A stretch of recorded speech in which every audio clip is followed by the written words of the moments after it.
സംസ്ഥാന സർക്കാരുകളുടെ ബജറ്റിനെതിരെ കോടന്നൂരിൽ പ്രതിഷേധം.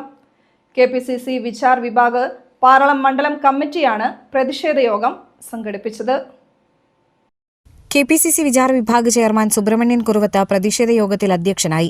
കെ.ആർ. ചന്ദ്രൻ, മുൻ block vice president K. Nandakumar, Itteshan, A D. Venugopal, A D. Johny, Santhosh Chirayath, Velayudhankutty Adiyoli, Johnson Therattil, Sreenivasan Vengali, Kumaran Paravath, K. Sasidharan എന്നിവർ സംസാരിച്ചു. പാവപ്പെട്ട തൊഴിലാളികൾക്ക് അവർ ആനുകൂല്യം കൊടുക്കാതെ, പെൻഷനുകൾ കൃത്യമായി വിതരണം ചെയ്യാതെ ഒരു ബഡ്ജറ്റ് അവതരിപ്പിച്ച് ജനങ്ങളെ കബളിപ്പിക്കുന്ന പിണറായി വിജയന്റെ ഇടതുപക്ഷ സർക്കാരിന്റെ അവസാനത്തെ ഒരു ബഡ്ജറ്റാണ് ഇപ്പൊ അവതരിപ്പിച്ചത്.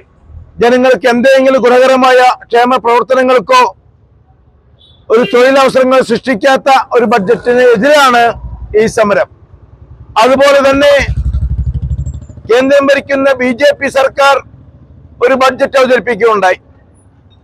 നമുക്കറിയാം, ഇന്ത്യയുടെ ഭൂപടത്തിൽ തന്നെ ബി.ജെ.പിയുടെ ബഡ്ജറ്റിൽ കേരള സംസ്ഥാനം എന്ന് പറയുന്ന ഒരു സംസ്ഥാനം ഇല്ലാത്ത ഒരു ബഡ്ജറ്റാണ് ഈ നരേന്ദ്രമോദിയുടെ ബഡ്ജറ്റ് അവതരണത്തിൽ കണ്ടത്. കാലങ്ങളായി UDF-ഉം കോൺഗ്രസും ഉന്നയിക്കുന്ന അഴിമതി ആരോപണങ്ങൾ വളരെ വ്യക്തമായി ജനങ്ങളുടെ മുന്നിൽ അവതരിപ്പിച്ച് അമ്പലം കൊള്ളയും അതോടൊപ്പമുള്ള എന്തെല്ലാം കൊള്ളയടിക്കാൻ സാധിക്കുമോ അവയെല്ലാം പൂർണ്ണമായി കൊള്ളയടിച്ചുകൊണ്ട് മുന്നോട്ട് പോകുന്ന ഈ സർക്കാരിനെതിരെയുള്ള ഒരു ജനവിധിയായിരുന്നു കഴിഞ്ഞ ത്രിതല പഞ്ചായത്ത് തിരഞ്ഞെടുപ്പിലുണ്ടായിട്ടുള്ള ഫലം.